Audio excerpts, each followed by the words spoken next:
Chapter 10 Trigonometry.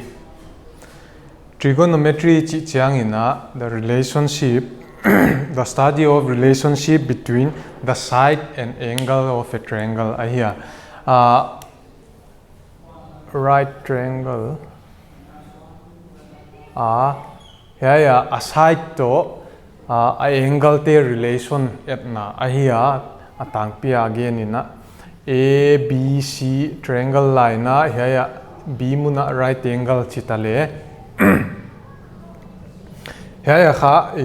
trigonometric ratio kha sine,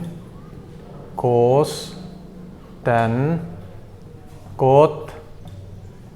sec, cosec here ting here abul pi pena apoimo pena hi le athei nom na dina all Harry and his all an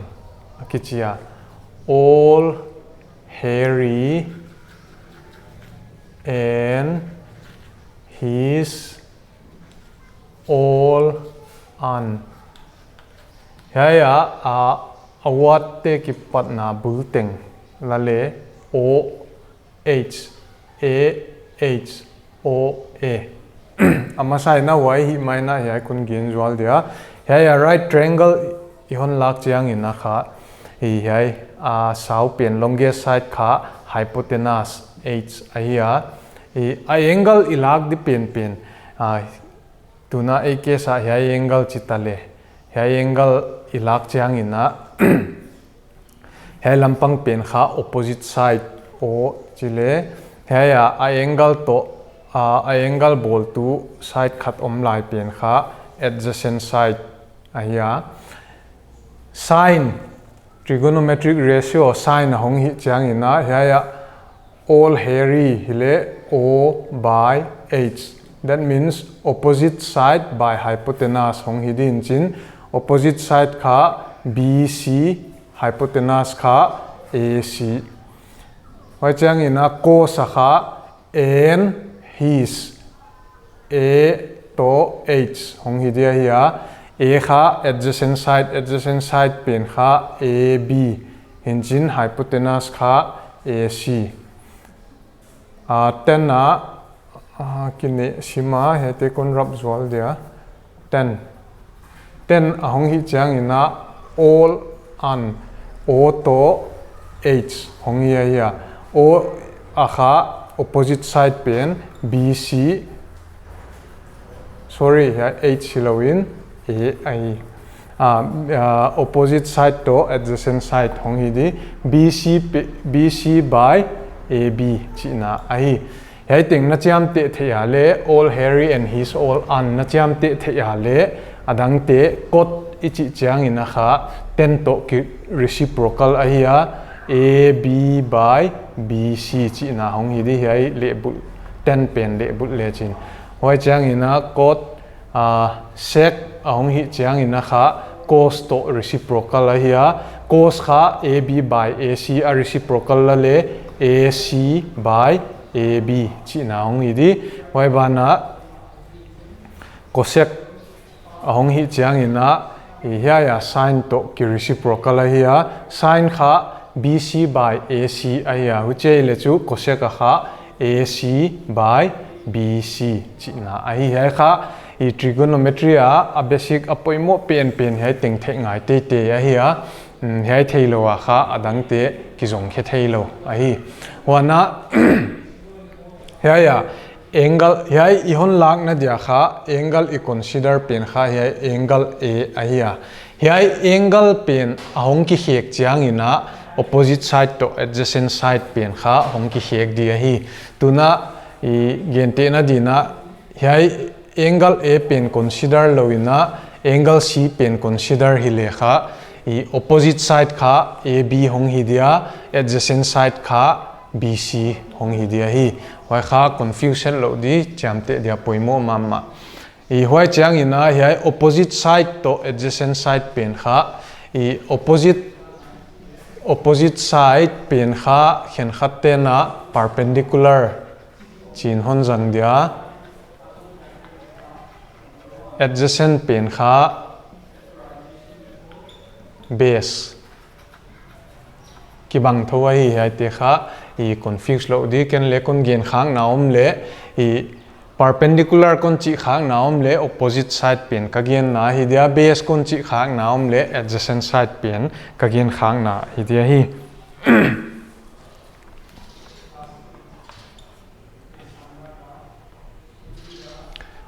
hey trigonometry a formula tuam te aki derive dan igen masadia I hoite hoi taka thekna lekha adang hak salo ahi dena kagen ya kon gal thak dia sin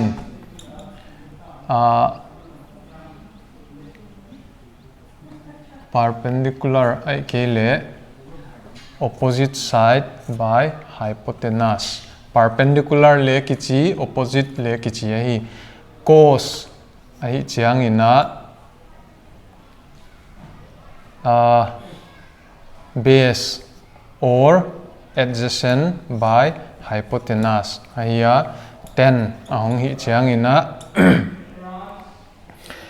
perpendicular or opposite side by base or adjacent hi hai teng kha ame na hi hai teng I the chiang ina adang te hak salo sin to cosec kha reciprocal cosec a kha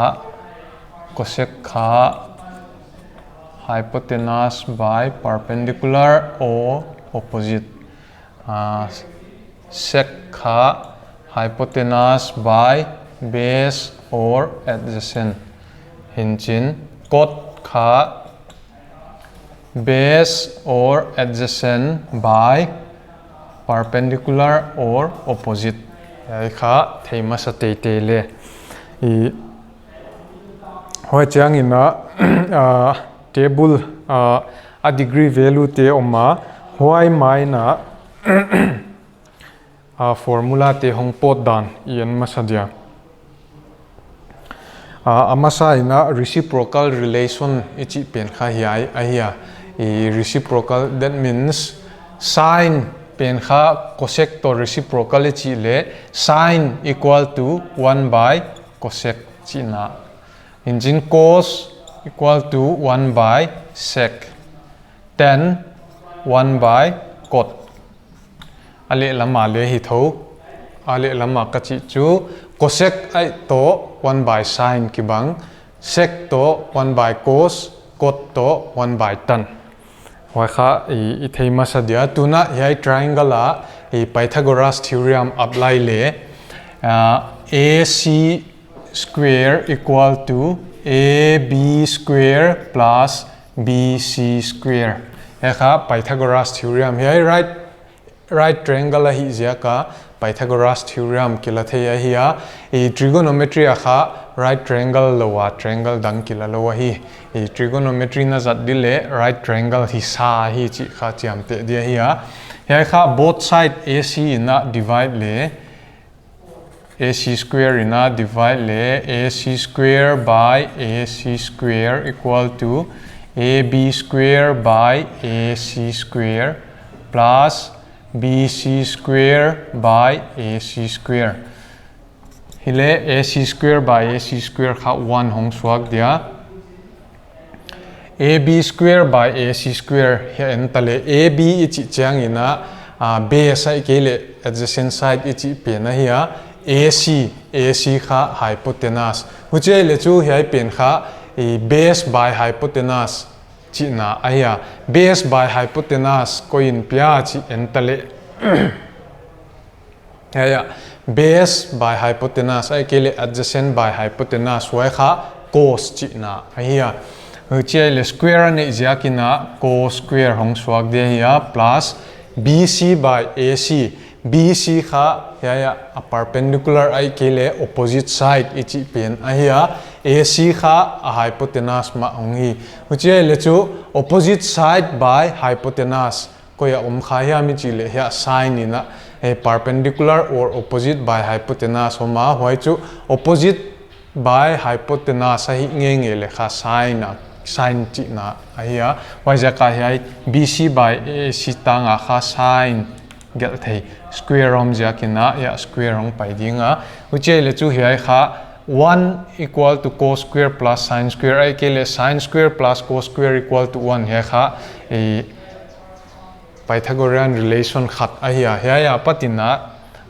adang ki derive thei ahia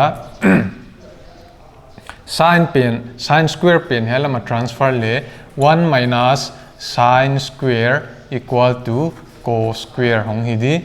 ai ke ale cos i transfer le ya pat minus cos transfer le chin 1 minus cos square equal to sin square hei te kha ya pata ki muson thei ya cos square plus sin square equal to 1 kha apoimo masa ai Pythagorean relation abana yai Pythagoras theorem I apply na patina dena hi danina aveka ac square I divide ma bangina tuna ab square in divide le ac square by ab square equal to ab square by ab square plus bc square by ab square hong idi chele denadani na I figure to en le ac by ab ac ichi changina a hypotenuse ya ab ichi changina adjacent or base ichi pen hypotenuse by adjacent side bangin pia a ichi le hypotenuse by adjacent or base kha sec hong hi waja ka sec square ne is equal square hong pai di equal to ab square by ab square ya kha ki cut out thein 1 hong suak di bc square by ab bc by ab bc kha perpendicular hi ya ab kha a base perpendicular or opposite base or adjacent which ile perpendicular by base bangin pia chi hai te laka non le ya 10 perpendicular by base kha 10 ahia hoi jakina sorry hai plus ya kha 10 square hong hi di ya relation kha thong piang no na sec square equal to 1 plus 10 square hong hi denada na he kha you le ya pata adang derive thei la ya 1 helama transfer le sec square minus 1 equal to 10 square hong hi di ahia or sec square minus 10 square equal to 1 hele hong pot thei lai ai hai te kha Pythagorean relation kichi ai abana ya dividing both sides by bc non le ac square bc square ina avekina divide le ab square by bc square plus bc square by bc square hong hi dia ya ac by bc ya I figure to en non le ac kha hypotenuse ya bc kha a perpendicular or opposite side hong hi di which hi le hypotenuse by opposite or perpendicular kha cosec ahia hai muna cosec square hong hi di ab by bc and non le ab kha a base or adjacent inchin bc kha perpendicular which hi le base by perpendicular ai ke ale adjacent by opposite side chi pena en le ya base by perpendicular adjacent opposite cot chi na ya cot square hong pai dia plus bc square by bc square ya in kha 1 hon pe dia hi ya kha relation khat imu khenona ya patina adang derive kya the ya cosec square cot pen helama transfer le minus cot square equal to 1 hong hi thei uchilawina cosec square 1 penny transfer le minus 1 equal to cot square he kha Pythagorean relation ahi hei relation te ba na khat Gaussian relation ki chiom la ya hoi pian again zual dia tan angle again pian kha hei te ting tinga angle a da na kila ve ka hi tan a bang hong hi ta le tan ichi chiang ina perpendicular by base ai ke ale opposite side by adjacent side aya I hiya I figure en le opposite side kha BC by adjacent side kha AB hiya pin kha a numerator to denominator AC in divide le BC by AC hoi cha helama le AB by AC hong hi dia hi uche hi le BC by AC I figure en le BC kha opposite side AC kha hypotenuse opposite side by hypotenuse hong hi chiang ina kha opposite side by hypotenuse kha sine ya kha sine hong hi dia wana AB by AC AB kha adjacent side by hypotenuse hong hi di adjacent by hypotenuse kha cos hong hi dia hi tan A equal to sine A by cos A hong hi dia uchi ma bangina cot hong hi chiang ina cot A kha cot to tan reciprocal hi na kha cot A kha cos A by sine A hong hi dia hi integral kha Gaussian relation ki chia hi hei relation teng kha I chamte apoimo ma ahia hei te lo wa kha trigonometry ki khwat theilo ama sa again kha reciprocal relation ahia hoi bana Pythagorean relation hoi hicha Gaussian relation hei teng kha I by heart te poimo ahia a derivation bangle thei hong poimo dia hi hoi chiang ina I dot na I mark khat mark ni pua sek chu the Pythagorean relation between cosec and cot chi bang thei hi huchia hongki dota le answer kha yai himai dia hi cosec square equal to cosec square equal to cot square plus 1 hong hi di yai te a angle kon gal tuan se ke a angle kha atang pia theta kila ahia I haya kongel tuan lo edana kila vek ahi huchi lo ina the Pythagorean relation between sine and cos chi bang hondo tale sine square theta plus cos square theta equal to 1 hoi pen hong hi di ai ke ale Gaussian relation between tan and sine chi bang hi le tan A equal to sine A cos A chia hong pai dia hi hoi lo ina motivation of the angle chi oma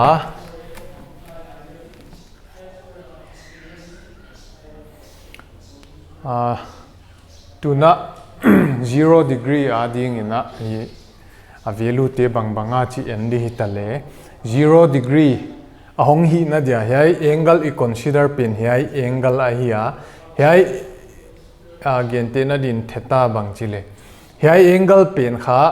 I acute angle hi dia hi to hai dana acute angle chi chiang ina less than 90 acute angle hong hi dia hi hai pen kha 0 swak sak di hitale hoi dia kha hai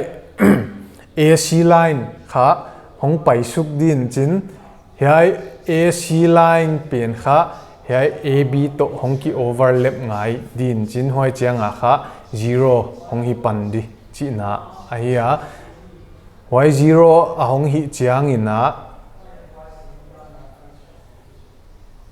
when theta equal to 0 hai AC hypotenuse pen hong ke suk din hong neu deu din hai AB tunga hongom kha gi chianga kha theta pen kha 0 degree hong phadia hi hai 0 hi chiang a kha AB equal to AC hong hi di hu che le BC kha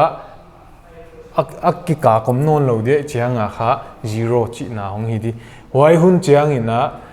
hoi hong hi chiang ina dena I value te en le sin theta en tale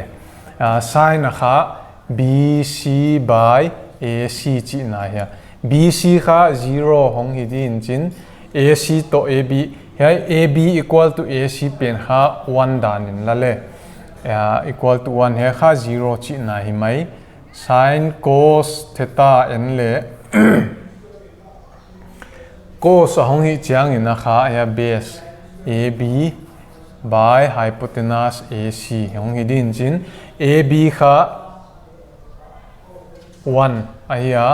AC le 1 by 1 equal to 0 sorry 1 hong hi di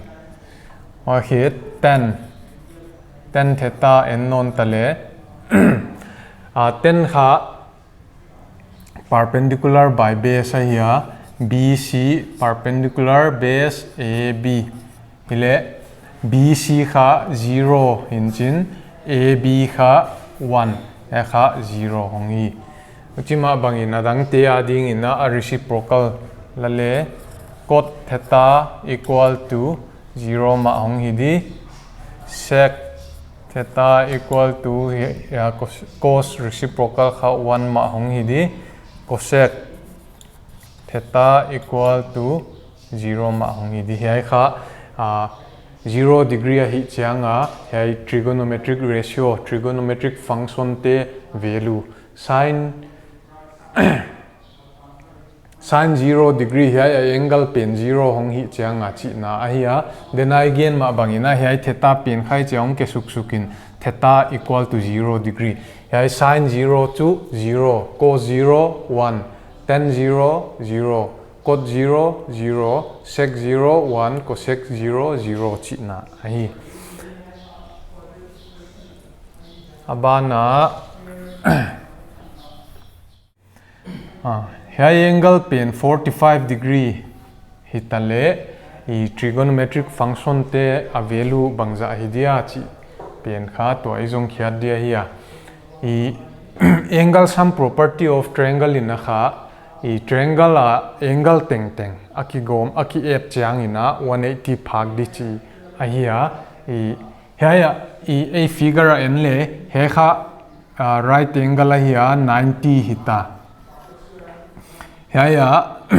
45 angle e pen 45 a ila ka hi le amasa toy zong de kha he bangza ong swak ding hiam chi ahia he te ge li honet changa 135 fu che le aveka ef changa 180 a phag dia hiya 180 a phag lo na bangza a chi zong khiat na di na he te gel minus le yai pen kha 545 hele 45 chi na che le chu angle A to angle C ki bang wana isosceles triangle property na the side opposite to the equal angle of a triangle are equal chi hoi ja ka kha hai angle te gel equal ja ka hai equal angle te opposite a side om te gel le equal di chi ahia hai angle opposite a side om pen AB ahia hai angle opposite a side om pen BC hai te gel AB equal to BC hai te gel equal ahia hai equal ahi nawa 1 in lale kikim hi veon 1 in lale hai AC bangza hi di chi izong zwal dia huai dina right angle triangle ahi jakena Pythagoras theorem apply le AC square equal to AB square plus BC square AC square equal to AB kha 1 square plus BC le 1 ahia 1 square AC square equal to 2 chi na AC zong na di na taking square root on both sides hi le root 2 hong hi di hu che le chu AC sao dan kha root 2 chi na tuna I trigonometric function te apply le sin 45 degree kha sin kha perpendicular by hypotenuse ai kele opposite side by hypotenuse hiya opposite side pen kha BC hypotenuse kha AC BC kha 1 AC kha √2 y bana cos 45 degree kha cos kha adjacent by hypotenuse hiya AB by AC AB bangza 1 AC kha √2 y hit 10 45 honjong chiang ina 10 kha perpendicular BC by AB base hiya BC by AB ani wa 1 tuak he kha 1 hong suak di ai hoi bana 10 cot 45 degree hong hi chiang ina cot kha 10 reciprocal hiya 1 by 1 to 1 hong hi di sec 45 degree hong hi chiang ina hai reciprocal hiya hu che ile chu 1 by √2 by 1 by 1 by √2 hinchin √2 chi na cosec 45 degree le √2 hongi di ai hai kha trigonometric ratio of 45 degree ai hai azong dan pen kha ichiam te dia I board le payun mama abada trigonometric ratio of 30 and 60 degree zong khadi hiya widening ina equilateral triangle khat lale he kha equilateral triangle A B C chile ya A patina perpendicular khat draw le D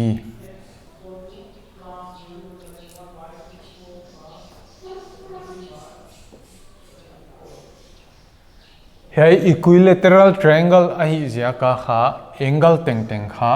60 degree hong hi di hai le 60 hai le 60 ya a whole angle hai te kha 60 degree hong hi di hai kha equilateral triangle ahi na le ai angle teng 60 degree hi sa ahi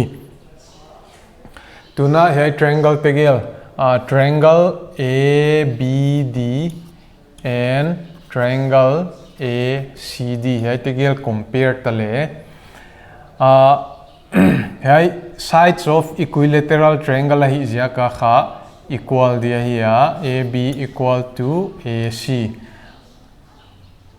why chiang ina angle ADB equal to angle ADC right angles hiya hoi bana AD equal to AD hoi jaka hai triangle tegel kha similar hiya triangle ABD similar to triangle ACD hai triangle tegel a similar le a corresponding angle te kha equal di corresponding angle equal di angle implies that angle BAD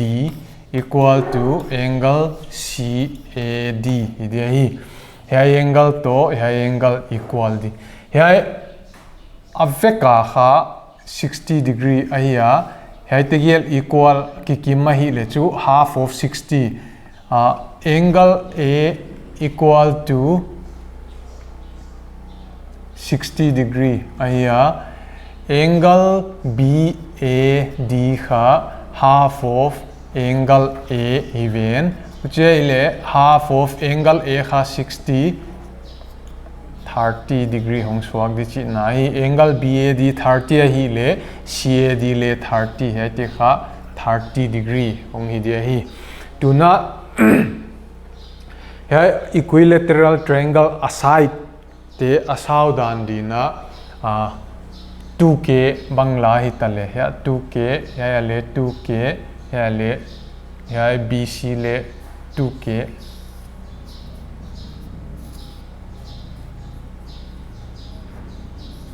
china equilateral triangle a side te kha 2k in la le ya BC kha 2k BD kha half of BC hi dia hi bangja khya mi chi le hai I figure ABC pen kha equilateral triangle hinchin equilateral triangle him kha vertex khat popowa perpendicular na draw le why perpendicular line in kha opposite side ni akikim ni a ho mahi why jaga kha BD equal to half BC ithei which le chu half BC pen kha 2k hi ven kat le hai BD pen asau dan k chi na hong hi hoi bana AD pen bang chit tu ka sawa chi izong na dina hai triangle BAD Pythagoras theorem apply le AB square equal to BD square plus AD square hong hi di AB kha asau dan kha 2k whole square BD asau dan kha denai khwat khiat k ahia k square plus AD pen bangza chi izong di AD square hai bracket hong le 4k square hai k square pen helama transfer le minus k square equal to AD square 4k square minus k square kha 3k square hong phadia hiya AD izong na dina squaring on both sides hi tale hile root 3k square pen square hiya k in square ne ja ka square root ta omlo di equal to AD which le chu AD saudan kha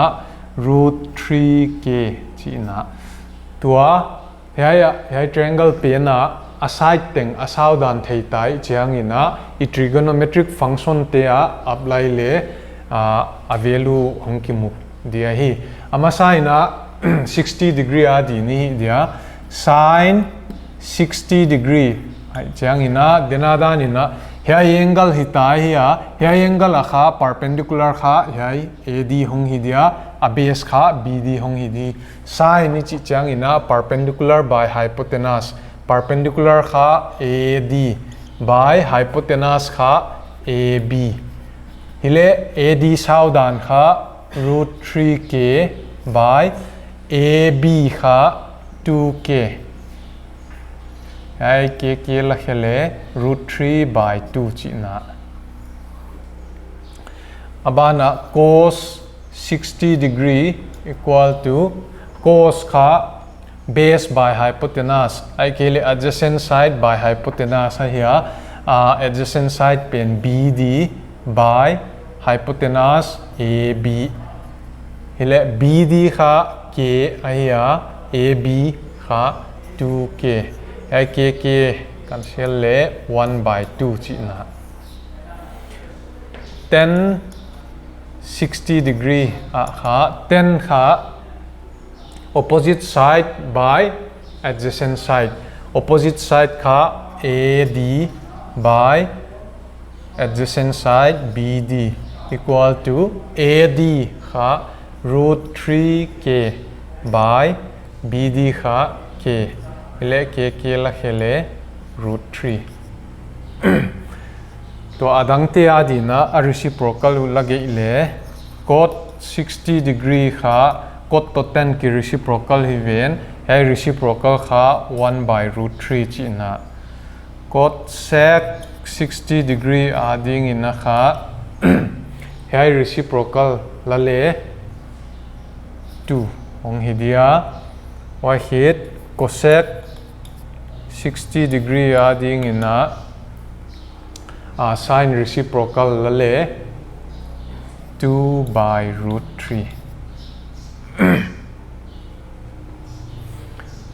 hoi bana 30 degree ading ina sin 30 degree hile 30 degree hon lak chiang ina hai angle hita ahia hai angle hong ki khek chiang ina I perpendicular ai kele opposite side to adjacent side ai kele base chi pian hong ki khek ding ahia hai angle a perpendicular dikha hai hong hi dia hai angle hon lak chiang ina a base dikha hai lam hong hi dia hi uchia hi le sine a kha perpendicular by hypotenuse perpendicular kha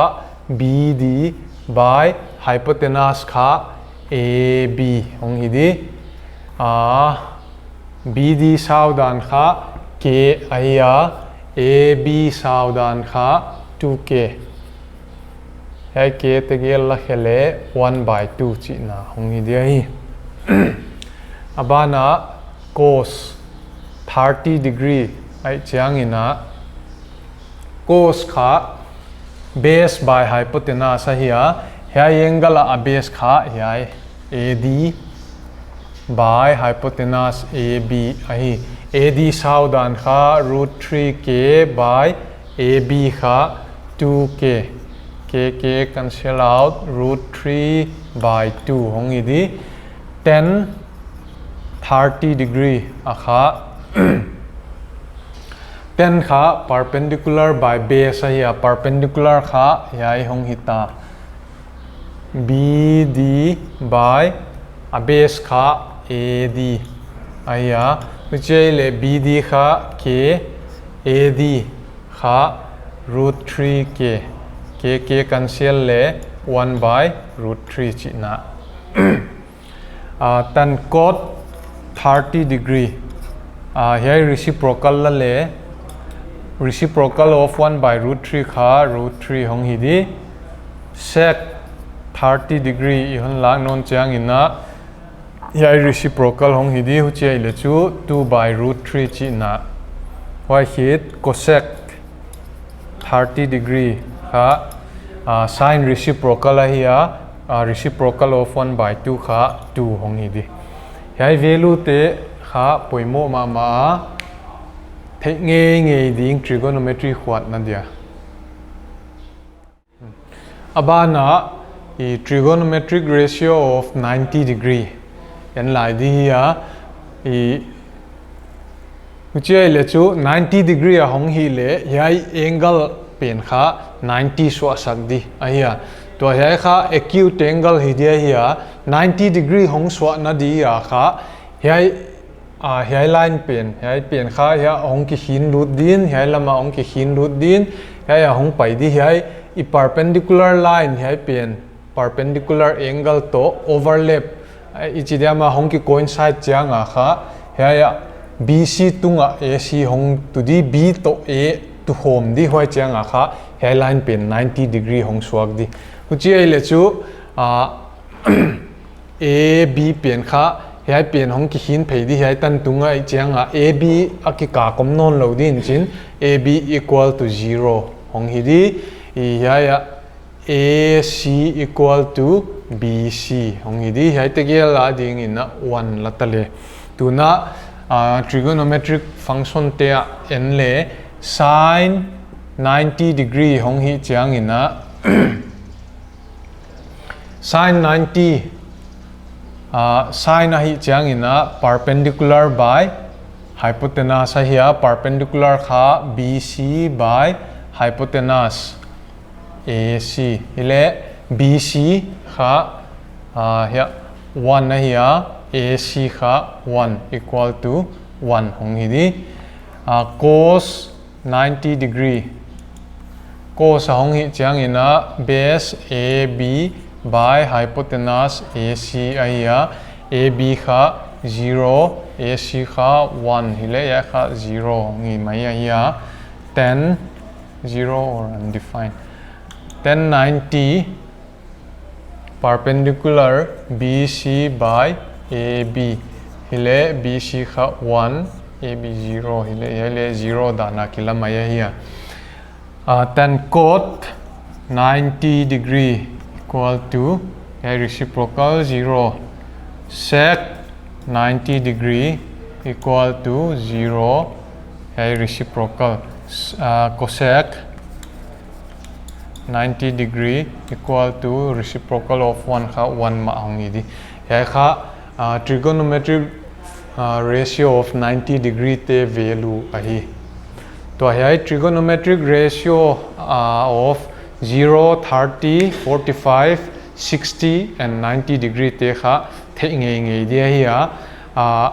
hai value te zanga kha question te solve ngai dia hi abana angle of elevation le angle of depression India angle of elevation ni chi chiang ina object atung lama hile gente na dina ya ceiling object khatom hen la ken hoi ka etok chiang ina hai kamita to hoi object kom na line of sight ki chi khat ma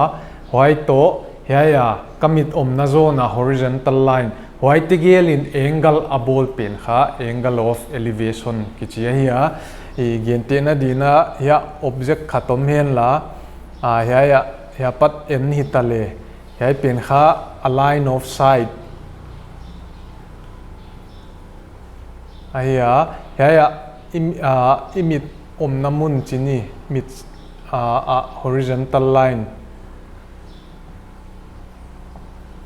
horizontal line apai dia hai tegel hai line tegel ina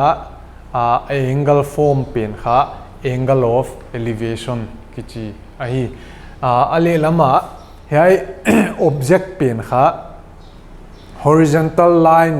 nuai lama omle iet chianga kha line of sight pen kha anuai lama pai dia hi hoi anuai lama pai chianga hai line of sight pen to horizontal line in angle ball pen hai pen kha angle of depression hai pen angle of elevation kichi atung lama object kom chianga angle of elevation anuai lama object kom chianga angle of depression ahi hai te zanga kha bota question ki dong ma ai gen te na dina bang khat asang dan hun pia hen la 100√3 bang chitale hai bang patina 100 meter gamla patina hai abang sang dan atung ento hitale hai angle bangza hidia chi bang hongki dong tale tuna hai angle izong khiat nuama hiya inei penen le hai abang sang dan pen ai ke le hai distance from the wall pen hiya angle consider di hai pen hiya tuna enle trigonometric ratio tezang in enle hai kha perpendicular hiya hai kha base to perpendicular nei hanga angle pen jong khe uchia hi le trigonometric ratio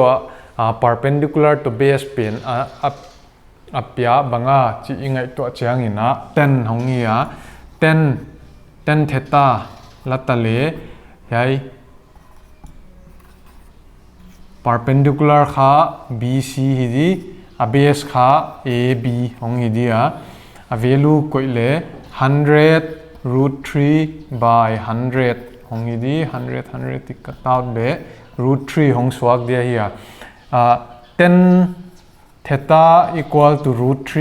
hong hiya theta pen angle la hiya angle pen ni theina dina theta chu la le 10√3 chi na hiya 10√3 kha 60 degree izat didan dena trigonometric ratio value te again te izat didan hiya abana hai angle bang hong ki pya hi thei hai 60 ma in line na hai bang 60 chi hen la hai awala pat angle of elevation ki bol na pen kha 100 meter hile hai pen asang dan jongin chi bang hile hai izong i thei kha angle hin chin izong khian nop pen kha hi triangle a dia a perpendicular here inei kha a base ya chele perpendicular to base ma zangina 10 60 kha I angle here hile hai I thailo pen for example x in lale x by 100 perpendicular by base hong pai di 1060 kha root 3 ahia x by 100 chele cross multiply le 100 root 3 equal to x hai sang dan chu 100 root 3 chi na uchi banga equation in on dot dan dana zong khiat the vek ahia a figure hoi taka gela ahong ki pya teng eta hoya pata a khen khata a tower I chi hia ikele a wall sang da nun dong dia khen khata distance khen khata angle hai trigonometric ratio te zanga kha zong vek di yd nga kha I formula dena again te ai ke ale degree a value te thei vek poimo ma dia hi example khat in dia tower khat ab in lale a tower pen hai tower pen kha alim kha alim in top of tower to I angle bol kha 60 degree ahia hai anisa dan hong ki hek dum zuina 45 meter ahong ki hin phei chianga kha I angle bol kha 30 degree hong suak uchia hi le hai atowar sang dan bangja hi di chi dot na bangom hitale hai ding ina kha amasa ina hai triangle iladia triangle ACB chile hai triangle 10 apply le 10 I angle kha 60 a hi y jakina 1060 degree hong hi di 10 kha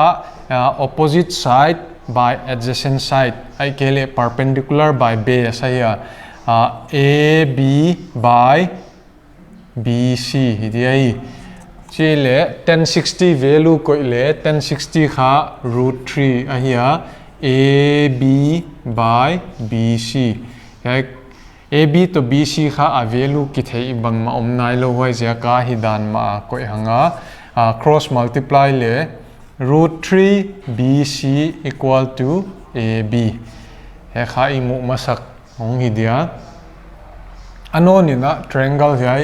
angle is at na dina a triangle pumpi la le triangle ADB la le 10 ma la non dia angle kha 30 degree hong hi ta hi che hi le perpendicular AB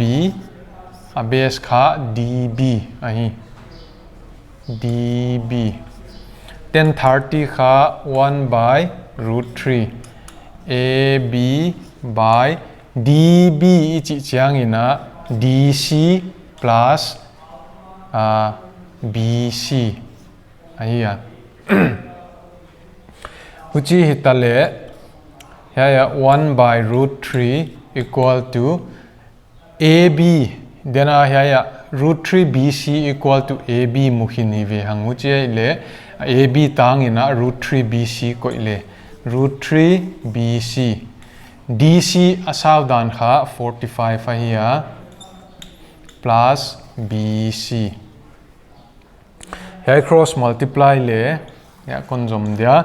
I cross multiply chiang 1 into 45 kha 45 hi dia BC into 1 BC equal to here lam cross multiply le root 3 into root 3 kha 3 BC in chin BC ithei ut ahi na 45 here BC pen helama transfer le 3 BC minus BC equal to 45 2 BC hong phadia BC zong na dina 45 by 2 equal to BC hai divide le 22.5 meter equal to BC 45 to 2 are 4 5 to 2 are 4 1.0 BC kha 22.5 mu hu chiai le chu BC value thei tai chiang ina hiai AB I thei ut pen I zong khian na dina hiai ma koi kik le hiai ai nei pen kha AB equal to root 3 BC root 3 into BC value 22.5 china hiai kha root 3 value kha 1.732 in le lak theya 22.5 hiai tigial multiply le I answer hong pot mai di ai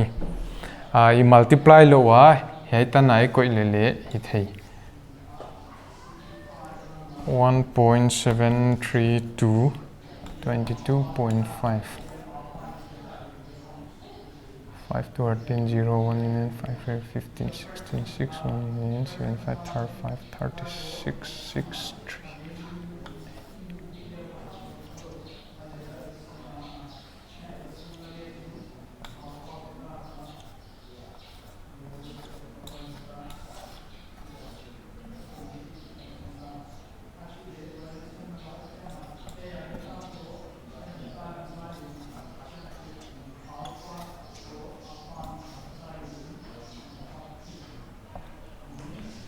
389.7 meter china hi hai dan ai a trigonometric function te zat di dan